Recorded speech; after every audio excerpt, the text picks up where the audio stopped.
down on the equator, halfway round the world, where the Indian Ocean meets the South China Sea, are the most fabulously rich and coveted islands in the Far East, the Netherlands East Indies. Stretching from Singapore to the Antipodes, and at one point only 40 miles from the Philippines, the Netherlands Indies are a group of more than 20,000 abundantly fertile islands. The most important of them, Java, Sumatra, and Borneo.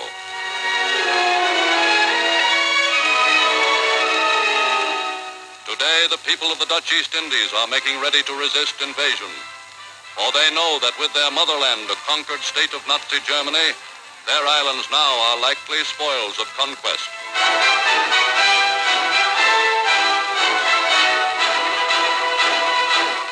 Because Dutch colonists most fear attack by their ruthless neighbor Japan, they are hurriedly converting all their resources into armaments in a desperate attempt to discourage invasion by making it costly for the invader.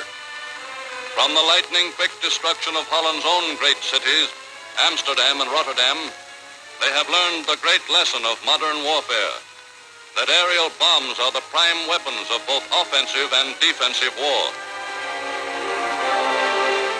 But key to all Japan's plans for a vast new empire are the Dutch East Indies. And with naval bases already established in the Spratly Islands to the north and Palau to the east, Japan is today in a position to strike. As a defense precaution, the Dutch have interned as dangerous enemy aliens the entire German population of the Indies.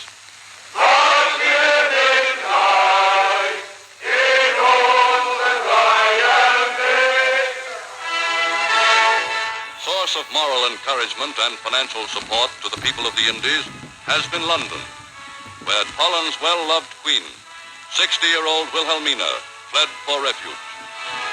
Here with her exiled ministers, Wilhelmina has been attempting to carry on the affairs of the imperial Netherlands government, to hold together the great Dutch empire scattered over the world, on the mainland of South America, in the American Indies, and in the China Seas.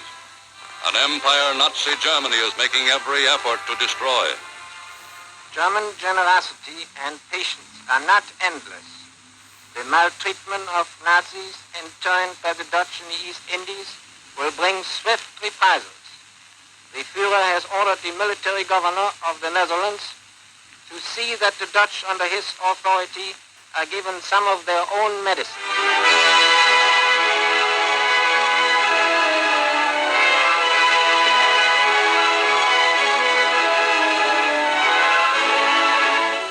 In the Netherlands Indies live nearly 70 million brown-skinned subjects of the good Queen Wilhelmina. Of all the races inhabiting the Dutch Indies, best known to the world at large are the well-publicized and highly cultured people of Bali. Less spectacular, other inhabitants of the islands include 137 different racial strains. For the most part, a kindly and peaceable people, Mohammedan by religion, they live simply, deriving all they need from their immensely productive soil.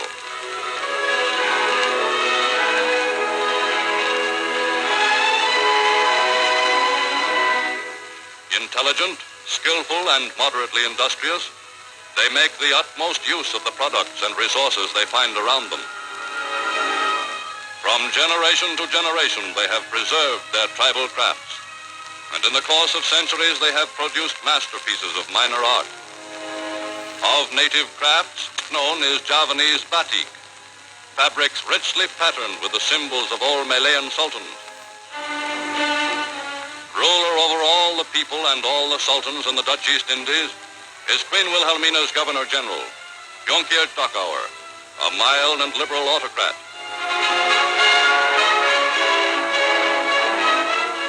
Under him is the Volksraad, a sort of colonial parliament, half native and half Dutch, which has slight legislative powers, but serves as a forum where native deputies may air their views and know that they have at least a voice in their own government. Partial secret of the Dutch reputation as the world's most efficient colonizers is their ability to treat the natives not as subjects, but as citizens of the empire. In public and private schools throughout the East Indies, natives and Dutch study together, are equally encouraged to become proficient in those fields which will best fit them to serve in the future development of the colonies. Administered for a full century with tolerance and a far-seeing eye for profits, the Netherlands Indies have grown to be a rich field for investment.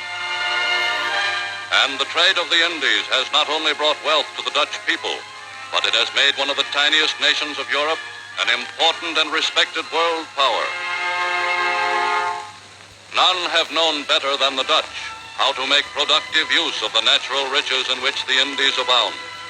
No tobacco is more in demand than the delicate Sumatra, painstakingly cultivated to produce a large, fine leaf, which brings top prices in world markets as a wrapper for choice cigars. Scattered over the islands are thousands of acres of sisal, a tough fibrous tropical plant. Easy to grow and simple to harvest, the leaves of the sisal plant yield long hemp-like strands, which, when treated and dried, are spun into strong lines and heavy ropes.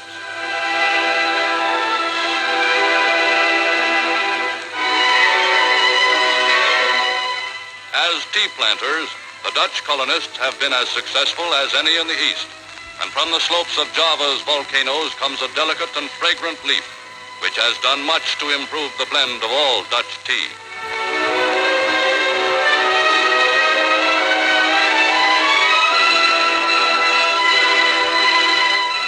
From the bark and roots of East Indian cinchona trees comes virtually the entire world's supply of quinine. Not a native of the East, the cinchona tree was transplanted to the Indies from South America by the far-seeing Dutch, who, through careful cultivation and seed selection, have developed a rich monopoly.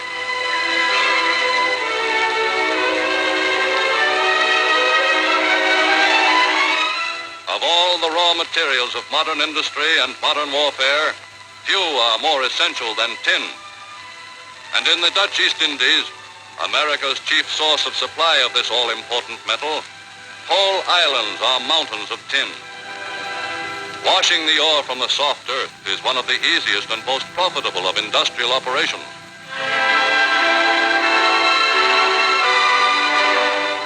But even more vital to the nations of the world is another product of the East Indies, rubber.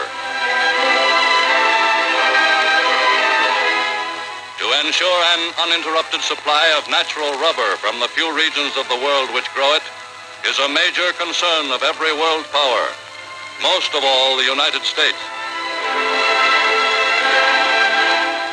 For upon East Indies rubber, U.S. industry, today mobilizing to rearm America, is still heavily dependent.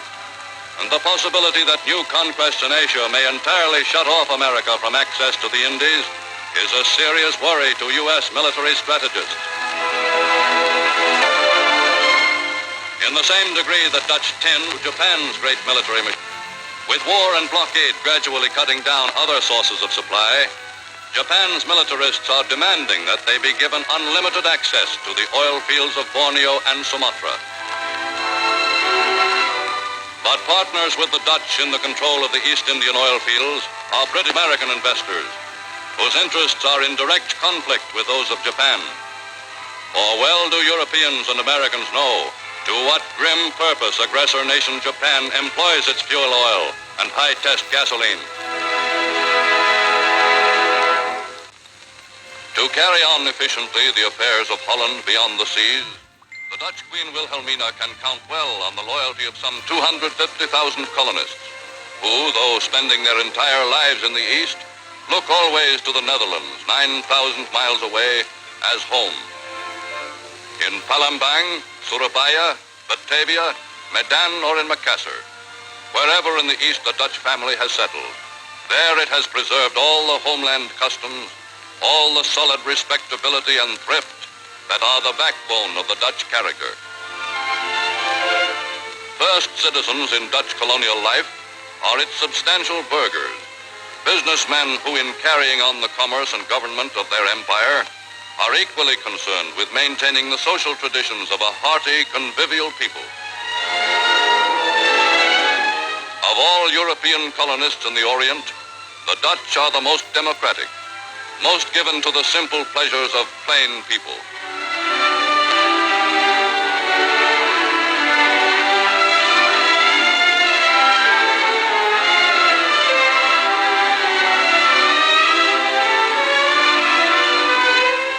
Into the quiet life of the Netherlands East Indies, early in May 1940, came a message, a group of 3 code words, bringing to a sudden end the peace and security of the Dutch colonists.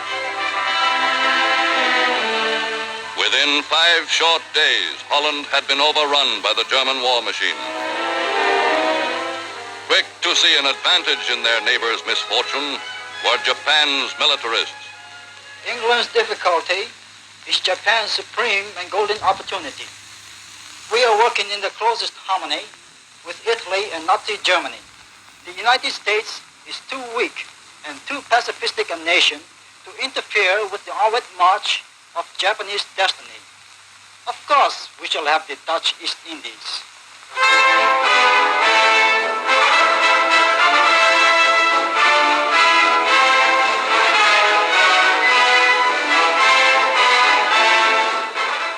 As the people of the Netherlands Indies faced the gravest danger in the history of their empire, native sultans with ceremony and ritual reaffirmed their loyalty to the Dutch crown and the royal House of Orange.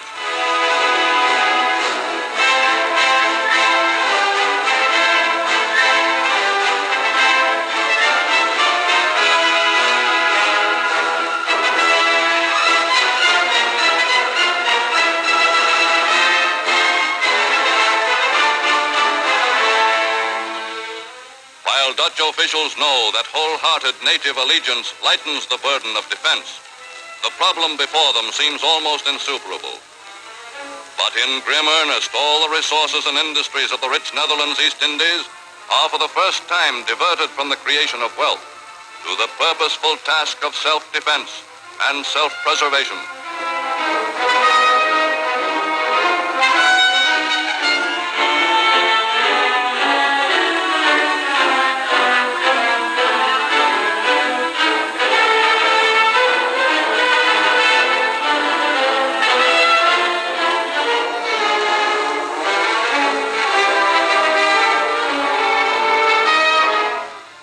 Upon the full capacity of every plant, factory, and shop, the colony of a nation which for decades had staked its national security upon its traditional neutrality and the might of friendly British sea power, faces the fact in 1940 that it must be prepared to fight alone for its own existence against an alliance of 3 great military dictatorships.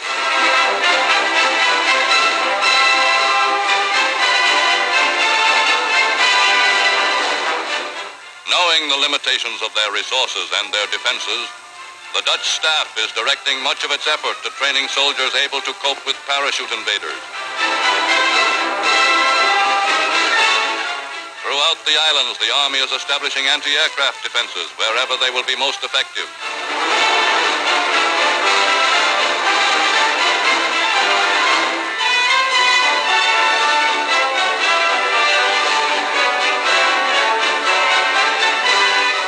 At Naval Headquarters near Surabaya, staff officers are confident of being able to give good account of themselves in the shallow and treacherous waters of the Malayan archipelago, waters with which Dutch naval men have long been familiar.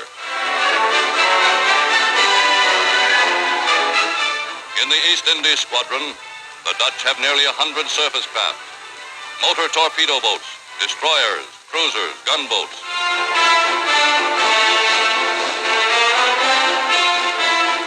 At the Surabaya Naval Base are more than 5,000 trained sailors and Marines, some of them veterans of Germany's invasion of the Netherlands.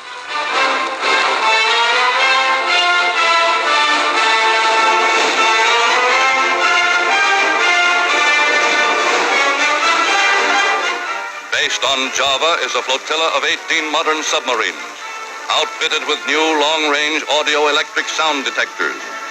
And from the Straits of Malacca to the Celebes Sea, the waters of every navigable channel have been thickly mined. Attached to the Navy are 60 German-made Dornier flying boats, capable of scouting, bombing, and mine-laying operations over a 1,000-mile radius.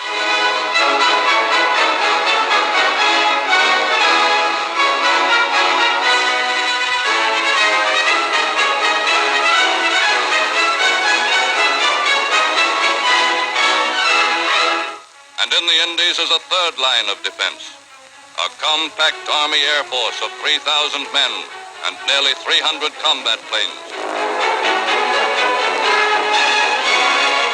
But Dutch colonials know that against the full force of a Japanese assault, they cannot hold out. Yet sober Indies Dutchmen hope that so long as America still stands guard in the nearby Philippines, Japan will not dare strike the blow by which she means to drive the white man forever from the Orient.